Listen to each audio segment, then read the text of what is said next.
पाकिस्तान की geographical location देखी जाए तो चाइना के साथ दुनिया का सबसे बड़ा प्लूटर चाइना है। उसके बाद दूसरा नंबर आता है भारत का। इन्हें पता था कि ये दोनों पार्टियां हमें एक ढेला भी नहीं देंगे, तो इनकी बिल्कुल इनके साथ कोई कम्युनिकेशन नहीं। उन्होंने ये भी कहा कि मुश्किल हालात में भी पाकिस्तानियों का जज्बा देखकर मैं हैरान हूं। 3 साल की मुद्दत में $16.3 बिलियन की इमदाद दरकार होगी। और मुझे तो बिलावल भुट्टो जरदारी पे होता है, पहली दफा वजीर खारजा बना और पहली दफा मांगने चल पड़े। और वो जहां जाते हैं उनकी एक ही प्राइमरी चीज़ है कि भाई पैसे दो हमें, हमारे फ्लड्स आ गए हैं, हमारा ये आ गया, हमारा वो आ गया। वो इंडिया बैशिंग भी करनी है, पैसे भी मांगने हैं। बड़ा डिफिकल्ट जॉब है बिलावल भुट्टो जरदारी के लिए। मुझे तो उन पर भी बड़ा तरस आता है कि बच्चा अभी जवान ही हुआ है तो उसको हमने मांगने लगा दिया कि जाओ बेटा लेके आओ। ये जयशंकर साहब मेरे से 10 साल उम्र में बड़े हैं, लेकिन मैं उनके एक्टिविटीज पढ़ते पढ़ते थक जाता हूँ। वो जितनी एक्टिविटीज कर रहे हैं। एंथनी ब्लिंकन को चाहिए कि दिल्ली में एक अपार्टमेंट रेंट कर ले, पैसे बच जाएंगे। वो इतना फ्रीक्वेंटली जा रहे हैं दिल्ली। देखिए, दिस इज डॉलर की बढ़ती कदर ने रुपए को रोंद कर रख दिया है। ज़र मुबादला के ज़खायर इंतहाई कम रह गए हैं। कारोबार मामला के लिए भी अब जो डॉलर मार्केट में नहीं मिल रहे हैं, ऐसी सूरत हाल का सामना करना पड़ रहा है। डॉलर मैं एक एडवाइस देता हूँ आपके फॉरेन मिनिस्टर को, अगर आप उनको पहुंचा सकते हैं तो पहुंचा। उनको कहें कि एक टूर मारे दुनिया का, और 2 चीजें बिल्कुल ना करें, पैसे ना मांगे और इंडिया का नाम ना लें। I tell you why. हर मुल्क दुनिया में has better relations with India than Pakistan. जय हिंद दोस्तों, welcome to no India time. दोस्तों मीडिया डिस्कशन कर रहे हैं कि हमें तो दुनिया वालों ने बेवकूफ बना दिया। हमने बोला था पैसा देगा, लेकिन फिर भी इसमें 2 से 3 साल का टाइम लेगा, अब तक देगा पैसा नहीं। और कतार, यूएई, बहरीन, ये सब मुल्क तो हमें एक पैसा भी नहीं दिया। जो भी दिया वो 1-2 मुल्क ने ही दिया। आइए यार का वीडियो देखते हैं। अगर वीडियो अच्छा लगे तो like, comment, share and subscribe कर देना प्लीज। कॉन्फ्रेंस जी, show me the money conference. Show me the money conference. तो show me the money conference हुई है, इसमें पाकिस्तान तो बड़ी वो कर रहा है, बड़ी शेखियां मार रहा है हमारे लीडर। एक तो सर इसका जरा बताएं कि व्हेन अ नेशन और a country is in constant in this bagging framework में चला जाता है, तो मतलब हाउ ये फिर इसके ग्लोबली क्या उसकी वैल्यू रह जाती है। और when it has a big army, it has nuclear weapons, it has so much more and then it is population भी बढ़ रही है। So इसको आप कैसे देखते हैं? इन सारे मैट्रिक्स को आप कैसे देखते हैं? देखिए, मतलब अनफॉर्चुनेटली ये पिछले 1 साल से और it's become like Pakistan bashing का दौर आ गया है। मतलब we can not talk about Pakistan without being critical of it. So बुरा ना माने। आई थिंक पाकिस्तान की गुर्बत is not that a problem, बेगैरती इज अ प्रॉब्लम। मैं इसलिए कह रहा हूँ कि दुनिया में और भी गरीब मुल्क हैं, उनका ये हाल नहीं है। Pakistan is not the poorest country in the world. Pakistan is an economic mess which is very different from others. तो इनको जो मदद चाहिए financially, it is not because अरे हमारे पास कुछ भी नहीं है, प्लीज खाने के लिए दिए। That is not why Pakistan wants. Pakistan wants money because we have screwed up. And this, अगर आपके पास resources होते हैं, reserves होते हैं, ये पहली बार तो नहीं हो ना फ्लड्स पहले भी आए हैं, earthquakes भी पहले आए, उसके बाद आपने क्या reserves बनाए कुछ to prepare for this crisis? No. दूसरी चीज़ ये है कि I don't know why your government is so excited about it.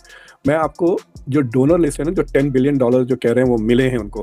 पहले तो एक बात मैं आपको बताता हूँ, चेक्स किसी ने नहीं लिखे, प्लेजेस हैं ये। प्लेजेस में और चेक्स में बहुत फ़र्क होता है। मैं कई यहाँ पे नॉन प्रॉफिट ऑर्गेनाइजेशंस के साथ फंड रेजिंग के लेक्चर्स वगैरह दिया है, तो फंड रेजिंग के बाद कहते हैं माशाल्लाह माशाल्लाह हमने $2 लाख रेज कर दिए। बाद में मैं पूछता हूँ चेक्स कितने आए? $20,000, $30,000। फिर उसके बाद बाज़ ऐसे रहते हैं जो ज़रूर भिजा देते हैं, बट वो 200,000 पूरा हाथ में नहीं आता, कभी नहीं है। I have never seen a fund raiser जहाँ पे जितने प्लेजेस हैं वो पूरे आए हैं। वहाँ पे बाज़ वक्त लोगों पे दबाव डाल के प्लेज करवा देते हैं, तो वो प्लेज कर देते हैं, देन वो डिसअपियर हो जाते हैं, फ़ोन नंबर बदल लेते हैं अपना। ठीक है, सो यू कांट फाइंड। लेकिन हम तो नहीं बदलने देंगे इनको फ़ोन नंबर, क्योंकि हमें तो इनका पता सारा ये काम है। तो अब मैं देख रहा हूँ लिस्ट में, मैं वो लिस्ट बताने की कोशिश कर रहा था, तो अल जजीरा की जो वेबसाइट है उस पर एक आर्टिकल है title donors pledge more than $9 billion for Pakistan flood recovery. तो अगर इसको खींच सकते हैं तो खींच लें। तो उसमें उन्होंने अच्छा सा चार्ट बनाया है टू टेल अस के who have pledged how much. तो जो सबसे बड़े प्लेजेस हैं $1 बिलियन के ऊपर जो प्लेजेस हैं वो 4 हैं। 4.2 from Islamic development bank, 2 billion from world bank, 1 billion from Asian infrastructure bank, 1.5 billion Asian development bank. देखिए, ये बैंक से 4, 5, 6, 7, 8 तकरीबन $8.7 बिलियन तो खाली बैंक से आए। तो क्या आपको ऐसा लगता है कि बैंक्स आपको ग्रांट्स दे रहे हैं? ये लोन्स हैं। These are loans from banks. और जो देखने वालों मेजॉरिटी लोगों को ये नहीं पता कि वहां पे पीटीआई अलग गई है और नून लीग वाले अलग गए। उससे मुराद ये है कि उन्होंने वहां पे जाके इमरान साहब खान साहब को प्रमोट करना शुरू कर दिया था। दो सूबे पंजाब और उनकी अपनी अलग रिप्रेजेंटेशन थी केपीके की, और ये नून लीग वाले अलग थे। जिस तरह ये अपने जाति पैसे लेने के लिए गए थे। एक तो फेडरेशन की वहां पे कोई अच्छी मिसाल वहां पे कायम नहीं की गई, नंबर 1। दूसरा, ये सारी अभी तक जो है ये सारी प्लेजेस हैं, ये कमिटमेंट्स नहीं है, प्लेजेस हैं। और दुनिया के इस वक्त अपने हालात जो है वो इतने मौजूद नहीं है जितने कभी थे, क्योंकि अभी तक सप्लाई चेन बहाल नहीं हुई। यूक्रेन की वजह से एनर्जी क्राइसिस है, ब्लॉक शिफ्ट हो रहे हैं, सऊदी अरेबिया चाइना रशिया के पास जाने की कोशिश कर रहा है, अमेरिका के इंटरनल अपने कई इंतशार। वहां पे इन्होंने केस पेश किया। सबसे पहले ये शोर डालते रहे हैं बड़े अरसे से कि ये जी आपने दुनिया में पोल्यूशन किया है जिसकी वजह से हमारा ये सैलाब है। पाकिस्तान की ज्योग्राफिकल लोकेशन देखी जाए तो चाइना के साथ दुनिया का सबसे बड़ा पोल्यूटर चाइना है। उसके बाद दूसरा नंबर आता है भारत का। इन्हें पता था कि ये दोनों पार्टियां हमें एक धेला भी नहीं देंगे, तो इनकी बिल्कुल इनके साथ कोई कम्युनिकेशन नहीं। बिलावल भुट्टो साहब अपनी फॉरेन पॉलिसी को चमकाते रहे सिर्फ वहां जहां से डॉलर और यूरो आने की उम्मीद थी इनको। इस जो पैसा आया है इसमें मेरा ख्याल है थोड़े से पैसे सऊदी अरेबिया के हैं, बाकी सारे वेस्टर्न कंट्रीज हैं जिनके साथ ये ड्रामा सारा किया जा रहा है, क्योंकि उन ममालिक के अंदर पॉलिटिकली ह्यूमन राइट्स और वहां पे जो जितनी भी हुकूमतें हैं लेफ्ट साइड वाली जो सोशलिस्ट माइंड की जो हुकूमतें हैं वो माहौलियात पे उनकी तवज्जो है, तो ये कैश करा रहे हैं। और यहाँ पे पार्टियां जो शुरू हो रही हैं, जो प्रॉपर्टी डीलर हैं वो उल्टी छलांगे मार रहे हैं दुबई में और लंदन में और टोरंटो में, तो होनी भी चाहिए, क्योंकि देखिए सारा पैसा तो अल्टीमेटली वहीं जाना है। मैं हमेशा ये गुजारिश करता रहा हूं कि पाकिस्तान में डॉलर लाना बड़ी बात नहीं है, पहले भी बहुत आए।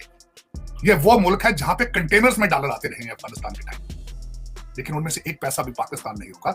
ये दर हकीकत अभी कहते हैं ये 10 बिलियन 11 बिलियन आज सेकंड डे है, 15 बिलियन हमारे आर्मी चीफ साहब जो है वो कमिटमेंट लेकर आपको 300 बिलियन भी डॉलर दे दिया जाए तो नहीं रुकेगा, क्योंकि उसकी वजह ये है। आरजू मेरा क्वेश्चन है 22 करोड़ लोगों से, कोई एक ऐसा इंस्टीट्यूशन बता दें जो इन डॉलरों को पाकिस्तान रोक के रखेगा। पाकिस्तान में कोई ऐसा इंस्टीट्यूशन बता दें इंक्लूडिंग अदलिया जो इंसाफ कर रही हो या अकाउंटेबिलिटी में इंटरेस्टेड हो, तो फिर ये डॉलर क्यों आएंगे पाकिस्तान और क्यों रुकेंगे पाकिस्तान?